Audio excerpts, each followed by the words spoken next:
Assalamualaikum warahmatullahi wabarakatuh. Perkenalkan, saya Desminta Narganita dengan NPM 3 digit terakhir 026. Saya di sini akan membahas sedikit mengenai pemodelan masalah nyata menggunakan sistem persamaan diferensial pada orde 2. Pemodelan yang akan saya bahas yaitu mengenai bandul sederhana. Sebuah bandul sederhana didefinisikan sebagai sebuah partikel dengan massa M yang digantung dari titik O oleh tali yang panjangnya L dan massanya diabaikan. Jika partikel ditarik ke samping ke posisi B, sehingga tali membuat sudut θ 0 dengan garis vertikal OC, kemudian partikel dilepas, maka partikel akan berisolasi antara B dan posisi simetrik B aksen. Partikel bergerak sepanjang busur sebuah lingkaran yang berdiri dari L sama dengan 0A. Gaya-gaya yang bekerja pada partikel adalah gaya berat mg dan tegangan T sepanjang tali. Maka komponen tangensial dari gaya resultan adalah Fr sama dengan negatif mg sin θ, di mana tanda minus muncul karena gaya berlawanan dengan simpangan.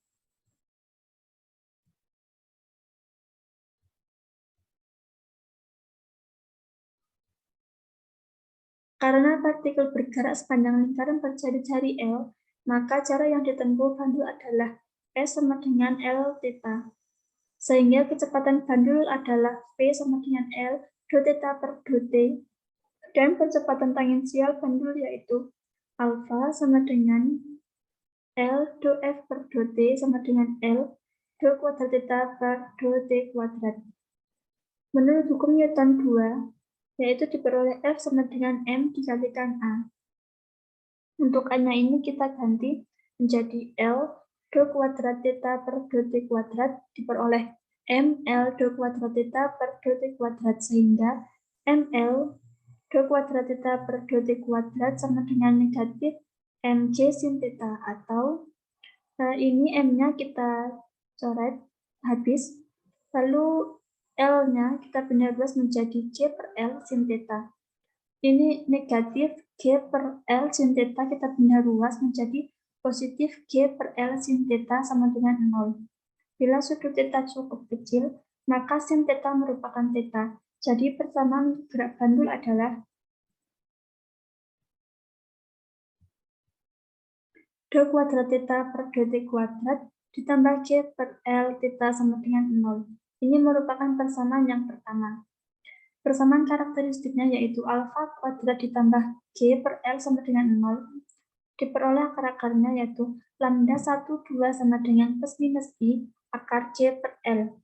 Penyelesaian persamaan 1 adalah θ T sama dengan C1 cos akar G per LT ditambah C2 sin akar G per LT. Jadi partikel atau bandul akan berisolasi menurut persamaan θ T sama dengan C1 cos akar G per LT ditambah C2 sin akar G per LT. Ini merupakan persamaan kedua. Dengan menerapkan rumus kosinus, maka persamaan 2 dapat ditulis YT sama dengan C cos akar G per LT ditambah delta. Di mana C ini merupakan amplitude gerakan A yang nilainya akar C1 kuadrat ditambah C2 kuadrat. TG delta sama dengan C2 per C1, periode T sama dengan 2pi per omega. Frekuensinya yaitu omega per 2pi, dan fase gesernya yaitu delta per akar G per L. Contoh, sebuah bandul digantungkan pada tali yang panjangnya 6 inci, di mana G sama dengan 32 Ft per sek.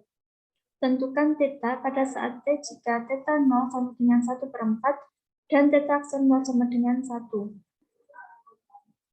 Penyelesaiannya, L sama dengan 6 inci sama dengan 0,5 Ft. Persamaan diferensial yang sesuai yaitu do kuadrat θ per dt kuadrat ditambah 32 per 0,5 θ sama dengan 0. Hasil dari 32 dibagi 0,5 yaitu 64. Maka kita beroleh persamaan karakteristiknya yaitu lambda kuadrat ditambah 64 sama dengan 0. Akar-akarnya kita peroleh lambda 1 dan 2 sama dengan plus minus 8i. Penyelesaian persamaan diferensial adalah θ T sama dengan C1 cos 8T ditambah C2 sin 8T. Untuk mencari penyelesaian khusus, kita gunakan syarat awal theta 0 sama dengan 1/4, maka C1 sama dengan 1/4, sehingga theta T sama dengan 1/4 cos 8T ditambah C2 sin 8T. Untuk mencari C2, kita gunakan syarat awal kedua, theta aksen 0 sama dengan 1. Kita diferensialkan theta T sama dengan C1 cos 8T ditambah C2 sin 8T. Theta aksen T sama dengan 8T diturunkan menjadi negatif 8, cos 8T diturunkan menjadi negatif sin 8T, 8T diturunkan menjadi 8, sin 8T diturunkan menjadi cos 8T. Didapatkan theta aksen 0 sama dengan, karena yang kita cari merupakan C2, maka kita akan menghitung cuma C2. Jadi 8C2 cos 0 sama dengan 1. Cos 0 itu 1, lalu 8 kita benda 12 menjadi 1/8, maka diperoleh C2 sama dengan 1/8. Sehingga penyelesaian khusus persamaan diferensialnya yaitu theta T sama dengan 1/4 cos 8T ditambah 1/8 sin 8T yang merupakan persamaan ketiga. Theta T sama dengan akar dari 1/4 dikuadratkan ditambah 1/8 dikuadratkan. Ini diperoleh dari C, yaitu akar dari C1 kuadrat ditambah C2 kuadrat. Dikalikan 1/4 cos 8T ditambah 1/8 sin 8T.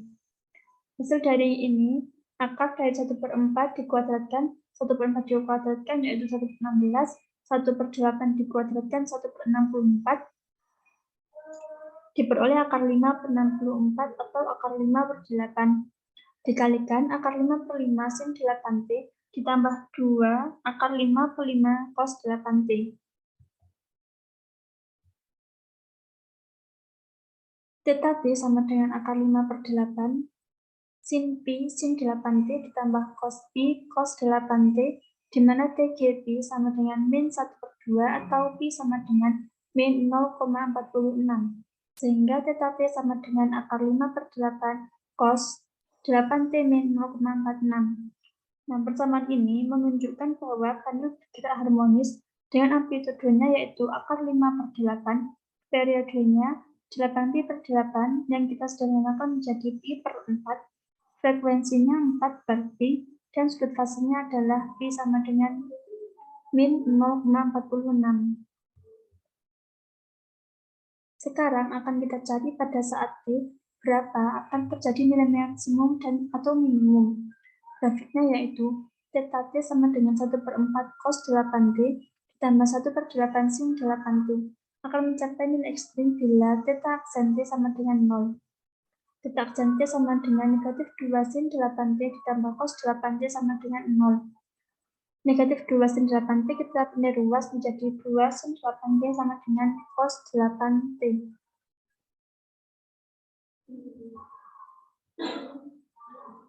Tan 8T sama dengan setengah. Nah, kan sin 8T dibagi cos 8T itu menjadi tan 8T. Lalu 2-nya kita bina ruas, ini menjadi setengah. Maka diperoleh T sama dengan setengah per tan 8. Tan-nya kita naikkan menjadi tan pangkat min 1 dikali setengah per 8. Untuk tan pangkat min 1 setengah, T-nya berada di kuadran 1 karena 1 lebih besar dari 0 dan 2 lebih besar dari 0. Sehingga kita dapatkan dua titik kritis yaitu T sama dengan tan pangkat min 1 setengah dibagi 8 yaitu berada di kuadran 1, dan T sama dengan tan pangkat min 1 dikali min 1 per min 2 dibagi 8 yaitu berada di kuadran 3.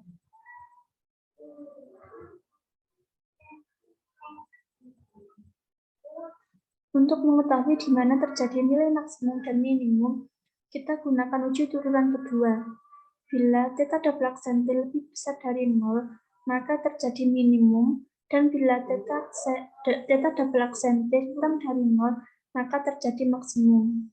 Pendiferensialan kedua dari persamaan ketiga yaitu theta double aksen T sama dengan Negatif 16 cos 8T dikurangi 8 sin 8T. Ini merupakan persamaan keempat.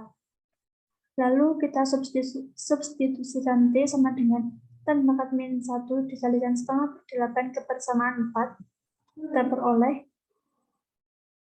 data double aksen tan pangkat min 1 setengah dibagi 8 sama dengan min 16 cos dikalikan 8 tan pangkat min 1 setengah per 8 dikurangi 8 sin dikalikan 8 tan pangkat min 1 setengah per 8.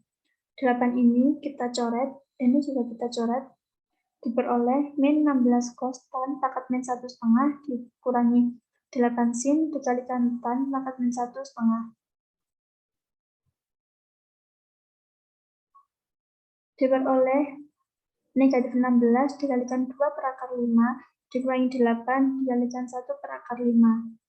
Min 16 dikalikan 2 itu min 32 per akar per 5 kalikan akar 5. Lalu ini diperoleh negatif 8 per 5 akar 5. Sama dengan negatif 8 akar 5 itu kurang dari 0. Karena kurang dari 0 maka terjadi nilainya maksimum.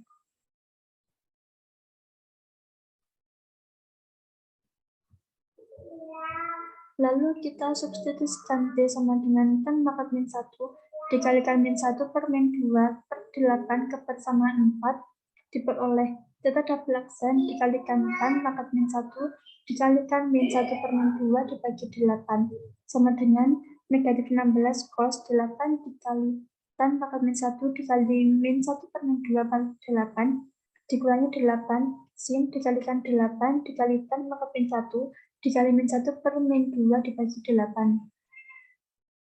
Min 8 juga kita coret, diperoleh tan pangkat min 1 per min 2, ini juga sama.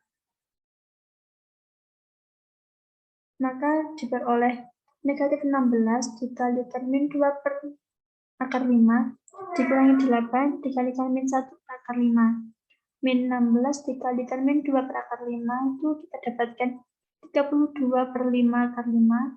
Untuk min 8 dikalikan min 1 per akar 5 kita peroleh 8 per 5 akar 5 sama dengan 8 akar 5. 8 akar 5 itu lebih besar dari 0 karena nilainya lebih besar dari 0 maka terjadi nilainya minimum. Sekian dari saya, kurang lebihnya mohon maaf. Assalamualaikum warahmatullahi wabarakatuh.